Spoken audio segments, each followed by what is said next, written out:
જો તમે over thinker હોય ને તો તમે આ વસ્તુને બહુ સરસ રીતે સમજી શકશો કે કંઈ ના કંઈ છે ને આપણે આપણા જીવનની અંદર વ્યક્તિને ચેસ કા પ્લીઝ કરતા હોય છે.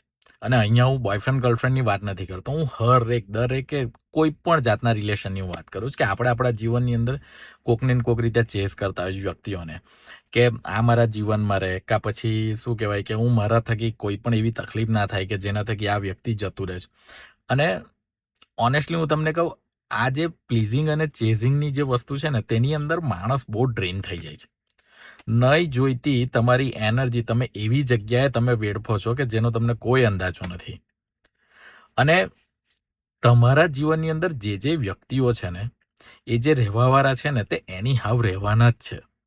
એ વ્યક્તિ સમય પણ કાઢી લેશે, તમને ફોન પણ કરશે, તમારી સાથે વાત પણ કરશે અને તમને મળવા પણ આવશે. પણ જે નથી રહેવાવાળા વ્યક્તિ છે ને તે તમે ગમે તેટલું કરશો એ વ્યક્તિ જતા જ રહેશે. એટલા જ માટે શ્રીમદ ભગવદ્ ગીતામાં બહુ સરસ વાત કીધી કૃષ્ણ ભગવાને કે તમારા જીવનની અંદર જે વ્યક્તિ આવે છે ને તે કોકના કોક એક યોજના હેઠળ જ આવે છે, કોઈ આકસ્મિક નથી. તો આ એક પ્રોસેસને સરસ રીતે એન્જોય કરવી જોઈએ, ના કે તમે ચેઝિંગ અને પ્લીઝિંગની અંદર તમે તમારી એનર્જી વેડફીને જે આટલો સરસ સમય છે તેને તમે હાથમાંથી ગુમાવો.